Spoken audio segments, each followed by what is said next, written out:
of the NASL Season 4. Yeah, I lose to Hyun, sadly, in the finals of the qualifier. I casted those games. Yeah. You played well, though. You came very far. Hyun is a monster, though. He really is. MMA is, of course, our Korean Blue Terran spawning on the right top side of Whirlwind. Well, TT1 is our Protoss, who is in the NASL studio right now. Of course, he's not in this room, as we have several. Well, the office is not huge, but we do have, of course, separated rooms. And he is playing from one of the rooms there. We're going to see TT1 later tonight as well, guys. So if you love Heart of the Swarm, you might want to pick up your subscription pass if you haven't done that already. And if you do have one, make sure to check out the regular, as soon as the regular broadcast finishes, we are going to have our Heart of the Swarm final Root Battle Royale. It's going to be $2,000 for the winner. So either TT1 or Juan is going to win $2,000. Are you confident? You hope you? Yes. Do you really need another $2,000? Yeah. Look, MMA is going Command Center first. CC first. I see. TT1 is going to scout actually to the left bottom side of the map first, so it's going to take him a little while before he is going to see this. When TT1 is going to see this, what do you think he's going to do? Just drop the Nexus immediately? Or because he's already going to be quite late with scouting that, do you think he's going to do something unorthodox or out of the ordinary? Unfortunately, he's going to scout at the last. Most likely he's going to go to the top left afterwards. Yep. So I think he's just going to go like a normal game. He doesn't like to make this out early though.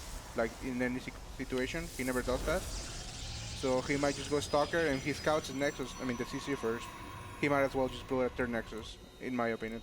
He likes to do that a little bit. But he's going to be a little bit behind, at least economically, if he's going to drop the Nexus at this time. As we can see, this command center is already halfway done for... Oh, he's going cross. Yeah. That's strange. TT1 spider senses. Yeah.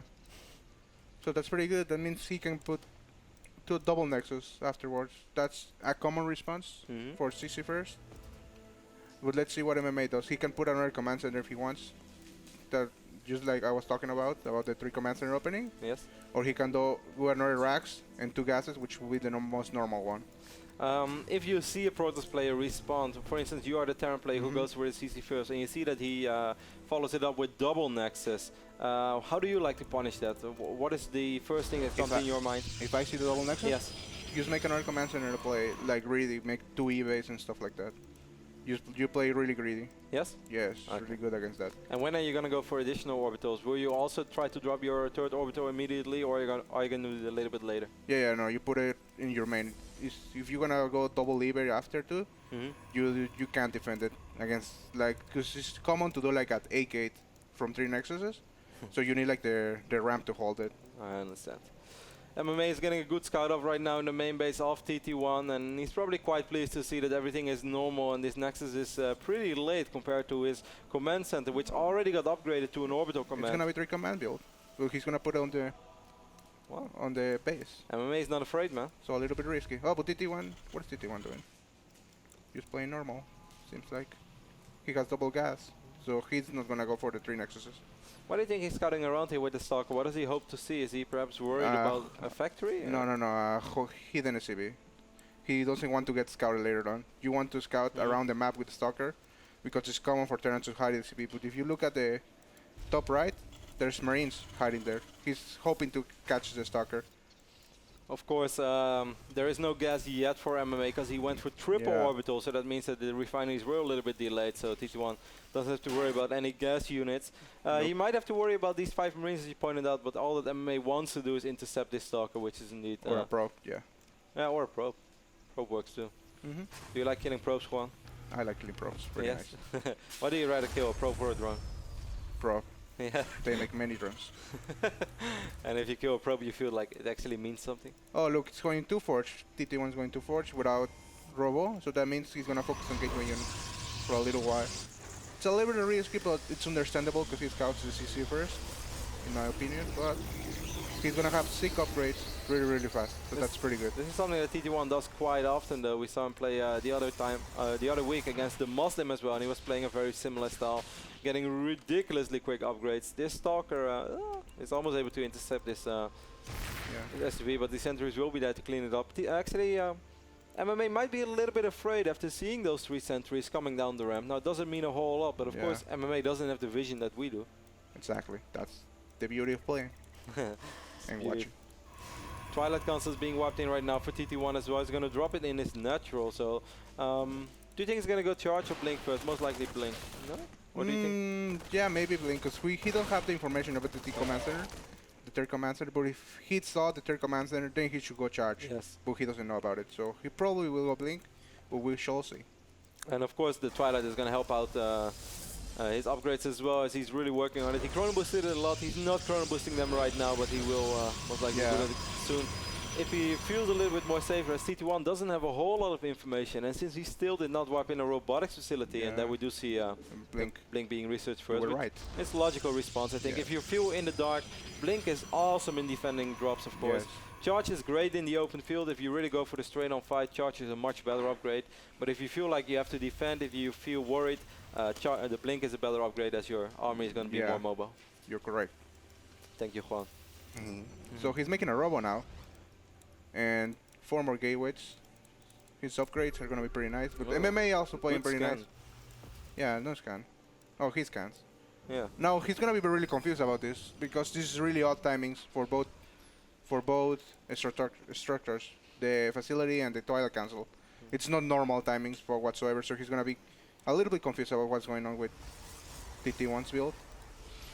But MMA is playing pretty standard, just holding it back. And getting sick upgrades too. I'm a little bit surprised that T1 never tried to scout for the additional command set. Now, of course, in 9 out of 10 occasions, that command set would actually be in the main base rather than just being dropped over here. Exactly. But he never even made an attempt to really scout them. Yeah. Maybe he just focused on his timing. Maybe he has a good timing to hit. We don't know yet, because we didn't talk about it with him. We shall see what he's going to do. The other week against the Muslim, he did hit a sort of timing with roughly 2 Colossus, and I think he is going to try to get charged as well, but then he's really going to have to stop warping in gas-intensive units, and that's exactly what he does right now as he warps in more Zealots. So we might see him get charged on top of his Colossus build, and then he could potentially hit a 2-2 timing with maybe 1 or 2 Colossus and a lot of charge lots. MMA is moving out on the map right now. He's very Marine heavy, as he has 30 Marines already. I don't think he's going to commit though. He doesn't have the combat shield upgrade finish. It's like 60 minutes away. He scouts the turn Nexus though, so maybe he's going to try to cancel it, but no. He's going to retreat, playing it safe, which is good in my opinion. Picks off a pylon over here on the left side of the map, while an additional Nexus is being warped in right now for TT1. TT1 has decent positioning of these observers. I always like to put my observers on patrol, so they see just a little bit more. It's more likely that you're going to spot one of these medevacts. This observer, however, is going to spot the army of MMA for now, so he knows what's going on. Yeah, that's good. It's really good to have observers around. Ugly supply block for Payam. So he's going to have to wait 5 to 10 seconds, and his army is moving in while he has a Colossus queued up. Having 1 Colossus would make his army so much better already. Force fields go down there pretty good, but... yeah, that was a good fight for TT1. But you just killed a little army. Still no charge for TT1. No, we see something really odd. He's making a Ghost Academy, even though TT1 is going Colossi. Maybe he's just making it for making it. That's what Terran does. They just make it for stage switches and stuff like that. But he needs to start back in production. I'm a little bit worried right now because Charge is not ready yet, so this means that this army of TT1 is going to be quite slow to move around. Yes. And MMA is starting to have, of course, a sick economy. If you take a look at the work count, he's up to 70 SCVs, while TT1 is just at 60 probes. He's heavily outmining his opponent right now, and that means that his army is going to be so big that he can split it up, and both sides are going to be quite strong. And TT1 is not capable of dealing with 2 strong Terran armies at the same time right now. Yeah, I agree. Oh, Blink is ready, but he doesn't have that many stalkers. Well, he has. He has in his main. He's waiting for the drops. They're moving now. But there's a drop coming now. And so he knows about it, and he's hiding the stalkers on purpose because he wants the medevacts to fly in. It's a little bit risky, but if this works out... Oh, one goes down immediately. Second one drops like 3 units. Oh, this is really good for TT1 in my opinion. Yeah, but still, there is a lot of DPS in these few Marauders, so despite this being pretty good, he's still going to lose quite a few stalkers as well. Oh well, some units. Yeah, there's a couple of Marines and Marauders running into the next as well. MMA tried to get out of there with the remaining Marauders that he has. I believe 1 medevac did make its way out. 1 medevac empty. I think this was really good for TT1. Yeah, if we take a look at units lost resource tab, we can see that MMA lost quite a bit more than TT1 so far. But we have to admit as well that MMA has been outmining TT1 for quite a while. The thing is, he also lost the medevac, so now and he is forced to make Vikings because he knows there's Colossi incoming. So that's pretty bad to lose the medevacs. There's another drop coming. 2 medevac drop is going to come from their same place. TT1's army looks very strong right now. As we can see a lot of Blink Stalkers moving across the map. 2-2 upgrades already for him. Oh, he's going back. And he has 2 Colossus as well. I guess he's worried about perhaps a Neil drop. Doesn't have any units in his main base right now, and he's supply blocked. Once again, a horrible moment to be supply blocked. Now he's able to warp in units, but it's going to be a little bit too late, and this drop will deal a lot of damage. Go. In MMA smartly, he leaves his third and sends it back. The third is on the way back. And this Monarch is going to kill the pylons. Pretty smart move. So TT1 can't warp in anything. So he's basically all in, and he's hitting the third at the same time. Yep, a couple of units there coming in as well, but of course TT1 still has a really scary push. That's a weird blink Pyam. He's going to lose a lot of these stalkers as they're way too exposed right now. He needs support heal. He got some energy? He got some energy. He goes back, but he can make units, so this drop did a ton of damage, like game-ending damage, I think. An insane amount of damage, and TT1 realizing that this is too much for him to bust right now, but by the time that he goes back, he's going to lose so much as well. This little hit squad over here at the third base of TT1 is dealing a ton of damage. This Nexus will fall.